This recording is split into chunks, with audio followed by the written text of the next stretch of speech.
Quand j'arrive sur place, la première chose que je comprends après avoir fait les démarches d'entrée de base, carte vitale, mutuelle, ce genre de choses, on me met en attente dans un coin et quand on vient me chercher environ un quart d'heure plus tard, puisqu'entre-temps la secrétaire médicale à l'entrée a transmis la demande du radiologue et une copie des papiers les plus importants du dossier à un médecin de garde, je suppose, elle vient me chercher en me disant qu'on me fait rentrer tout de suite, mais que mon mari ne peut pas venir avec moi, puisqu'en fait je vais aller dans une espèce d'antichambre des urgences, un bureau spécial dans lequel j'ai un questionnaire à remplir, on va me reposer diverses questions. Et là, si effectivement on me confirme mon admission aux urgences, eh bien je filerai directement par l'espèce de sous-sol qui communique entre cette zone-là et les urgences principales à l'autre bout, donc directement accompagnée par une personne, mais je ne peux pas venir avec quelqu'un d'autre. Et donc là, je comprends que je vais être toute seule, que mon mari va devoir s'en aller et que je ne le reverrai que l'après-midi. Et je passe par 10 minutes de désespoir intérieur parce qu'à ce moment-là, je me dis que je ne sais pas comment je vais y arriver toute seule. C'est la seule personne qui, depuis un mois, m'accompagne dans tous les gestes du quotidien pour des choses aussi bêtes que de m'aider à m'asseoir, à me relever, à mettre une veste, à l'enlever, à lasser mes chaussures, à prendre mon sac par terre, à me le mettre sur l'épaule si j'en ai besoin. Le moindre mouvement est une horreur absolue. Je n'arrive pas à ouvrir mon sac à main parce qu'il faut tout simplement que je fasse ça avec le bras, que je n'y arrive pas. Ça me déclenche les fameuses douleurs de l'espace. Je me mets à trembler devant les gens. Je n'arrive plus à contrôler mon corps. Je n'arrive quasiment pas à marcher sans être tenue. Et je vois bien que le personnel médical, comme dans tout CHU avec un service d'urgence qui est plein de monde, eh bien ce personnel a autre chose à faire que de me tenir pour me faire avancer. Je comprends tout à fait qu'ils sont débordés. Et jusque-là, mon seul pilier pour arriver à avancer, à mettre un pied devant l'autre, au sens propre comme au sens figuré, c'était mon mari. Il est très embêté, je le vois bien. La dame qui nous reçoit, je tente de lui demander s'il n'y a pas moyen que, mais je vois bien que ce n'est pas possible. Donc mon mari me laisse avec mes papiers les plus essentiels, rembarque ce qui n'est pas absolument indispensable. On se quitte à ce moment-là et je sais qu'il reviendra me voir en milieu d'après-midi quand j'aurai suivi tout le protocole d'entrée et tout ce qui m'attend pour la matinée. Ces premières heures sont extrêmement difficiles pour moi, je navigue un petit peu à vue. J'explique à la dame dans le bureau que je suis extrêmement épuisée mentalement et physiquement parce que ça fait un mois que je n'ai pas dormi ou sommeillé plus d'une heure d'affilée, ce qui fait que j'ai un petit peu le cerveau en gruyère. C'est pour ça que j'ai fait ma fameuse chronologie médicale, que j'ai du mal parfois à trouver mes mots. Je lui explique que j'ai des crises, donc des espèces de spasmes qui me prennent, qu'elle ne s'en inquiète pas plus que ça. Enfin, je suis habituée à ce point-là, donc que voilà, si pendant que je suis en train de lui parler, je me bloque et que je dois prendre quelques minutes pour récupérer, qu'elle sache aussi faire preuve de patience, parce que c'est ça qui finalement me fait le plus peur. Bon, elle me pose plein de questions, elle regarde tout ce que j'ai fait depuis le 12 décembre, re-regarde tout ce qui a été scanner, radio, tout ce que j'ai pu vous expliquer jusque-là. Et pour vous la faire courte, au bout de 3/4 d'heure, me dit qu'effectivement, elle a eu le médecin. Je pars un petit peu plus loin, donc dans le bâtiment, dans les urgences à proprement parler, pour être prise en charge par une équipe médicale qui va aller plus loin dans le diagnostic. Donc on m'emmène, je fais du 0,01 km/h dans le couloir parce que cette partie-là, je ne la fais pas encore en lit médicalisé. Donc j'y vais tranquillement en suivant la personne comme je peux. Et là, arrivé dans la pièce où on va m'installer pour quelques heures, je suis prise en charge par 2 infirmiers très sympathiques qui commencent leur protocole habituel, à savoir qu'ils me posent plein de questions pendant qu'ils me demandent de me déshabiller, de pouvoir mettre la blouse d'hôpital, etc. Je leur explique que je vais être lente, donc ils le comprennent, ils m'aident un petit peu, mais ils voient très vite que il vaut mieux me laisser faire quitte à patienter. Donc péniblement, je me change, je range mes affaires, je réponds à leurs questions du mieux possible. Et je commence simultanément à recevoir tout ce qui est prévu dans ce genre de cas, à savoir tensiomètre, électrode, etc. On va bien sûr derrière me poser une perfusion au cas où il faudrait rapidement m'injecter certains produits. Et là, dans cette pièce, entre à peu près 9h du matin et midi, va défiler une quantité de médecins comme je n'ai jamais vu dans une seule pièce. C'est-à-dire que je vois à peu près 30 personnes différentes en l'espace de 3 heures. Donc des médecins, des urgences en poste pérenne, si je puis dire, des internes, des externes, des étudiants qui sont là, qui viennent observer. À un moment, ils sont 12 dans la salle avec moi. Parfois, ils ne sont que 2. Je vois des spécialistes en infectiologie, d'autres qui ne le sont pas. C'est pour savoir si oui ou non on va me transférer en infectiologie derrière. Très rapidement, on me repose plusieurs fois les mêmes questions. Et là, donc, je dégaine ma fameuse feuille, ma chronologie médicale, en expliquant à la responsable qui était là le plus souvent que je n'en peux plus, que parler est vraiment extrêmement difficile pour moi et que si ça peut éviter qu'on revienne m'interroger, est-ce qu'elle peut faire circuler cette double page dans laquelle j'ai tout noté du sol au plafond du 12 décembre au 12 janvier avec tous mes antécédents et tout ce que j'ai pu vous expliquer au préalable. Et là, donc je lui tends la feuille, je lui explique ça, elle me regarde, je vois une espèce de, comme un bug sur son visage. Elle part avec ma feuille en courant en me disant « incroyable » et elle disparaît pendant 10 minutes. Et quand elle revient, elle me dit en substance qu'elle a fait 30 photocopies, qu'elle en a distribué à toutes les personnes du service qui étaient susceptibles pendant la matinée de venir me voir parce que c'est la première fois qu'ils ont un patient qui arrive avec cette organisation personnelle, que c'est la première fois qu'ils voient quelqu'un leur fournir une feuille avec tout le détail et qu'effectivement ça va leur faire gagner du temps, tout bêtement. Et en même temps, elle me regarde un petit peu curieusement parce que j'en reviens à ce que je disais lors de ma visite à la clinique B en décembre, c'est que j'ai l'air trop posée et trop lucide pour être honnête. C'est-à-dire que là encore, peut-être vaudrait-il mieux pour moi que je me roule par terre en bavant.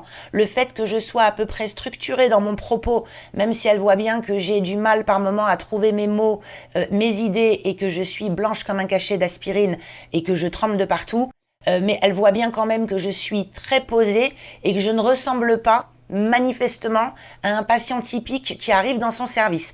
Donc elle est partagée entre c'est trop bien, on va gagner du temps et c'est bizarre, cette patiente n'est pas tout à fait nette. Donc j'essaye moi au milieu de naviguer pour arriver à me faire comprendre et lui expliquer que si j'ai fait tout ça, c'est parce que je n'en peux plus de m'expliquer, que ça fait 1 mois que tous les jours j'ai un rendez-vous médical et que tous les jours je raconte ma vie en repartant de zéro et que plus les jours passent, et bien plus l'histoire est longue en réalité. Donc le problème c'est que la première semaine ça passait encore, là arrivé au bout d'1 mois, je n'en peux plus et je commence à m'embrouiller. Donc c'est important pour moi d'être très clair et pour eux aussi d'avoir quelque chose de vraiment très organisé. Donc la feuille en question circule parmi les personnes qui sont chargées de venir me voir dans ce service des urgences. Je vais voir une foultitude de médecins, certains je ne sais pas ce qu'ils font, pourquoi ils sont là, à quel titre, mais je renonce à poser des questions parce que je n'en peux plus. Je suis déjà épuisée de répondre à celles qu'on me pose et très rapidement, au bout d'1 heure, je me rends compte que la plupart des questions qu'on vient me poser tourne toujours autour de ce qu'on appelle, dans le cas d'une spondylodicite infectieuse, mais également pour d'autres infections, la porte d'entrée, entre guillemets, c'est-à-dire l'endroit du corps par lequel l'infection est arrivée. Dans le cas d'une spondylodicite, ça peut être tout un tas d'infections possibles, ça peut être urinaire, dentaire à la suite de soins qui ont été mal désinfectés par exemple, ça peut être une entrée cardiaque, pulmonaire, ça peut être une plaie à la main tout bêtement, ça peut être un piercing qui a mal tourné, ça peut être plein de choses, une bactérie arrivée dans le corps de façon parfois totalement sournoise qu'on n'a pas vu venir et qui ensuite est remontée tranquillement jusqu'à la colonne vertébrale pour s'y installer parce que c'est un endroit idéal pour elle. Résultat, on vient me poser tout un tas de questions, on m'ausculte de partout, on me regarde le bout des ongles, les oreilles, les orteils, on m'ausculte la peau de partout, on vérifie mes dents, on m'interroge pour savoir si j'ai été récemment opérée ou si j'ai reçu des soins qui étaient cutanés d'une manière ou d'une autre. Et là, puisque je réponds non à toutes ces questions, récemment je n'ai eu ni dentiste, ni pédicure, ni tatoueur, ni quoi que ce soit. Vu qu'il n'y a pas de porte d'entrée classique ou élémentaire, c'est-à-dire vraiment les choses de base du quotidien, on commence à me poser plus de questions sur mon alimentation.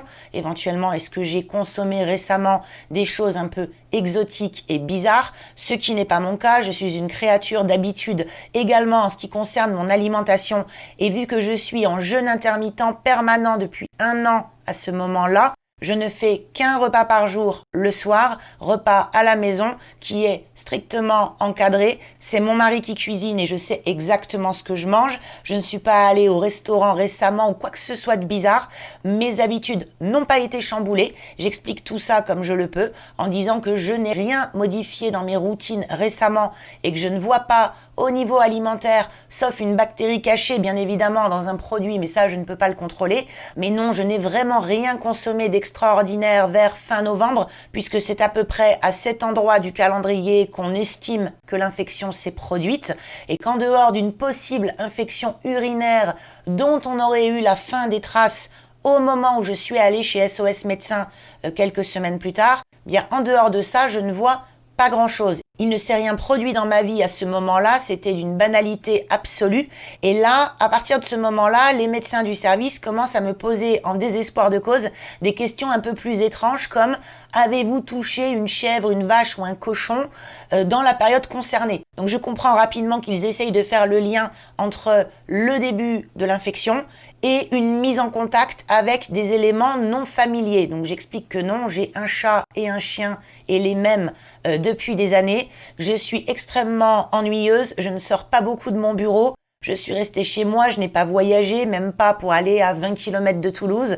Mon mois de novembre a été triste et pluvieux, comme pour la plupart des gens.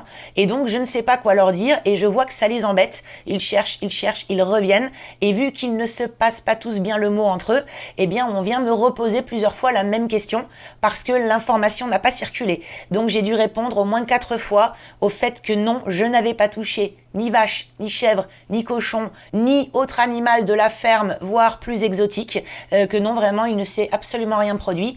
Et ça va durer pendant 2-3 heures, le temps que les médecins laissent tomber la question de la porte d'entrée en se disant qu'on verrait plus tard. Là, l'important, c'était rapidement de pouvoir me prendre en charge et de déterminer un protocole de soins. On me remet donc dans une espèce de salle commune qui fait office de salle d'attente. Là, j'assiste à tout ce que j'avais prévu dans un service d'urgence. Donc un monsieur derrière un rideau à 3 mètres de moi qui hurle pendant 3 quarts d'heure. Une vieille dame sur un brancard dans le couloir qui manifestement n'est pas bien du tout, qui gémit énormément et qui manque tomber du brancard en question parce qu'elle n'est pas bien sécurisée dedans. Donc je vois passer des gens qui courent partout. Et au milieu de tout ça, pour l'anecdote un petit peu plus rigolote, ce genre de choses qui vous marquent quand vous ne comprenez pas ce qui vous arrive, un monsieur avec une échelle et une caisse à outils qui apparemment est chargé de changer toutes les piles des horloges et qui a des problèmes de piles. Les piles ne fonctionnent pas, il est accompagné d'un petit jeune qui l'aide vaguement et il ne fait que poser son échelle, monter dessus, tripoter les horloges, redescendre, faire 3 mètres, faire une autre horloge et ça dure comme ça pendant encore 1h30. Je ne sais pas ce qu'il fait, ça ne fonctionne pas, il n'y a pas 2 fois la même heure dans le service. Toutes les horloges ont des heures différentes, c'est très étrange. Et moi, j'observe ça en me demandant concrètement ce que je fais là, même si je sais bien que pendant ce temps, les médecins urgentistes sont en train d'essayer de me trouver une place en infectiologie. Donc j'attends dans cette salle commune entre des gens qui pleurent, qui gémissent, ce monsieur avec ses piles et ses horloges, tout ça est très bizarre. Et moi, pendant ce temps-là, mon dernier cachet de kétoprophène est en train de finir de faire effet, puisque j'ai pris le tout dernier à 7h30 du matin, juste avant de quitter la maison. Là, il est midi et quelques et c'est bon, il a fini de faire office. Et j'ai le malheur d'appeler l'un des infirmiers pour lui dire j'ai mes médicaments avec moi, est-ce que je peux là prendre mon kétoprophène sans parler de ma morphine et de tout ce qui suit parce que je suis en train de redépasser le stade tolérable, je ne vais plus pouvoir tenir debout, ce n'est plus possible. Et là, il me dit mais absolument pas, vous n'y avez plus droit, vous êtes dans un cas d'infection aiguë, les anti-inflammatoires font flamber les infections, et il faut absolument que vous arrêtiez. Et là, je découvre en direct que ma seule béquille chimique, la seule molécule de tout ce qu'on me fait ingérer qui a un quelconque effet sur les douleurs pour m'aider un petit peu à tenir et notamment à sommeiller de temps en temps, eh bien cette seule béquille, on va me la retirer pour me la remplacer par quoi? Par un truc qui n'a aucun intérêt dans mon cas et qui, je le sais déjà, ne marchait pas, l'Acupan. le fameux Acupan dont je vous ai parlé, qu'on m'a fait ingérer à la clinique B, qu'on m'a fait reprendre chez moi et qui, en dehors de son goût absolument atroce, n'a aucun effet sur moi. Je le prends par acquis de conscience depuis des semaines parce qu'on m'a dit de le faire et que je suis bonne élève, je suis disciplinée, mais je sais très bien qu'en ce qui me concerne, l'Acupan ne sert à rien. La morphine elle-même n'arrive pas à soulager mes douleurs de l'espace. Elle m'aide un petit peu pour certaines douleurs centrales, mais à peine atténuées. Je suis d'ailleurs très déçue par la morphine. Je pense que c'est surfait dans ce genre de situation. Mais blague à part, l'Acupan, c'est absolument pansement sur jambe de bois en ce qui me concerne. Et l'infirmier est tout fier de me dire qu'il va dans ma perfusion m'en proposer parce que ça va vraiment me soulager. Et je commence à lui expliquer. Je lui dis, mais vous n'avez sans doute pas vu mon dossier. L'Acupan fait partie de tout ce qu'on me donne depuis des semaines. Ça ne marche absolument pas pour les douleurs que j'ai. Même la morphine ne fonctionne pas. Il n'y a que le kétoprophène qui me donne de temps en temps, pendant 1 ou 2 heures, des moments où la douleur redescend à 8 ou 9 sur l'échelle de 10.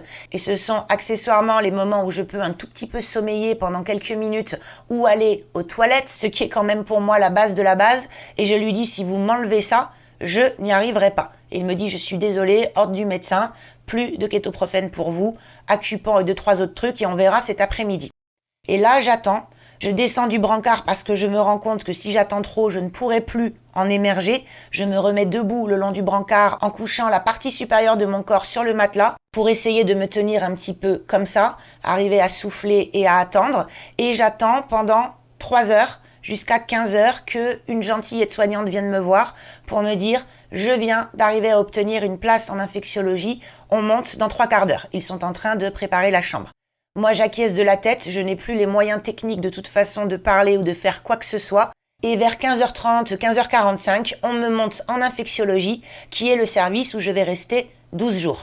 Alors en infectiologie, vous avez vraiment différents types d'infections. Ça va de l'infection absolument non transmissible comme la mienne à des infections qui, elles, peuvent être transmises. Donc certains malades sont isolés dans des chambres et ne peuvent pas en sortir. D'autres, comme moi, peuvent vaquer à leurs occupations parce qu'ils ne peuvent contaminer personne d'autre. Dans mon cas, je n'allais pas aller très loin de toute façon. Et donc je me retrouve dans un service avec un mélange assez éclectique de pathologies. Des gens qui reviennent de voyages lointains dont ils sont revenus porteurs de maladies très exotiques, des personnes plus âgées avec des complications infectieuses pour lesquelles je n'ai pas tous les détails, des gens un petit peu plus dans ma tranche d'âge avec des infections qui ne peuvent pas transmettre à d'autres personnes et qui donc, comme moi, sont autorisés à vaquer à leurs occupations s'ils y parviennent. Et puis pour certaines chambres, des panneaux marqués quarantaine parce que les patients dedans pourraient contaminer leurs voisins. Évidemment, le grand avantage en service infectiologie, c'est que par défaut, sauf cas très particuliers, mais tout le monde est en chambre seul, ce qui, moi, est la base de tout. Parce que là, moi, dans l'état où je suis, je ne me sens pas capable de faire la causette avec qui que ce soit. Je veux qu'on me laisse toute seule, qu'on me laisse tranquille. Et foncièrement, la seule personne que j'ai hâte de revoir et que j'aimerais avoir près de moi, bien sûr, c'est mon mari. Mais pour le reste, je suis dans l'incapacité de faire la moindre conversation et je veux juste qu'on me mette là, qu'on me soigne et qu'on m'oublie. Donc la chambre seule, c'est parfait. J'en fais vite le tour et j'attends que quelqu'un vienne me voir, me dise comment ça va se passer. Et puis bien sûr, j'attends l'arrivée de mon mari que j'ai pu prévenir en lui disant ça y est, on m'a monté dans le service d'infectiologie. Tu vas pouvoir me rejoindre pour m'apporter toutes les affaires qui sont en attente dans la voiture et puis rester avec moi jusqu'à ce qu'on en sache plus. Donc je reste toute seule dans ma chambre, j'ai 10 minutes pendant lesquelles je m'autorise une grosse crise de larmes, une crise en fait de rage, de colère, de fatigue, de tout ce que vous voulez, parce que je suis contente d'être prise en charge et en même temps savoir que je vais devoir rester là toute seule sans le soutien de mon mari et en ayant une perte de repère totale par rapport aux routines qui me permettaient de tenir jusque-là. Je me dis pendant quelques minutes, je ne vais pas y arriver. C'est trop pour moi.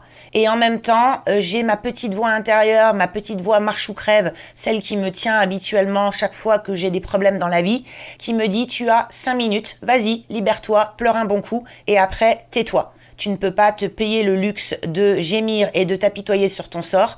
Il va falloir tenir encore un peu, il va falloir tenir le temps du traitement. Donc vas-y, tu as le droit de craquer un petit coup, mais derrière tu te reprends et tu trouves des solutions pour tenir. Et donc c'est ce que je vais faire, je vais pleurer pendant 5 bonnes minutes, me faire une espèce de petite crise de nerfs à ma sauce, parce que je ne veux pas non plus que mon mari me voie dans cet état. Nous sommes un couple assez fusionnel et nous pouvons facilement nous influencer l'un l'autre au niveau des humeurs, et je sais qu'il tient parce que je tiens, et je tiens parce qu'il tient. Et c'est comme ça depuis un mois, donc s'il arrive et qu'il me voit dans tous mes états en train de me rouler par terre, je vais le voir repartir à la maison dans un état impossible. Par conséquent, il faut absolument qu'à son arrivée, j'ai repris figure humaine, ce qui fait que vraiment je m'autorise une petite crise de nerfs rapide, histoire de bien me défouler. Une fois que c'est fait, je range mes affaires et je me dis que je vais faire comme d'habitude quand j'ai des problèmes qui sont autres que des problèmes médicaux, c'est-à-dire être méthodique, très organisé mentalement et trouver des subterfuges pour arriver à tenir. Je ne dis pas que c'est simple et je ne dis pas que durant mon séjour à l'hôpital, ça a toujours fonctionné, mais dans l'ensemble, ça a pas mal marché. J'ai réussi à m'imposer des routines et à m'occuper l'esprit de manière à pouvoir rester en mouvement sur le plan mental, à ne pas m'effondrer et à rester toujours dans une logique un pas de plus, un pas de plus, un pas de plus.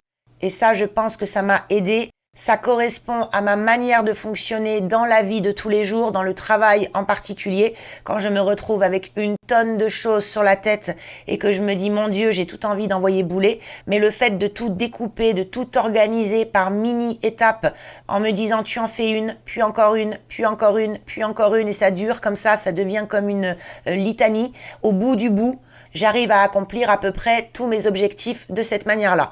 Et là, à l'hôpital, ce premier jour, c'est un petit peu la même idée. Je sais que j'en ai minimum pour une semaine, peut-être 2. Je sais que l'antibiothérapie va être très longue puisque j'ai fait mes recherches au préalable et que je sais à peu près comment ça va se dérouler.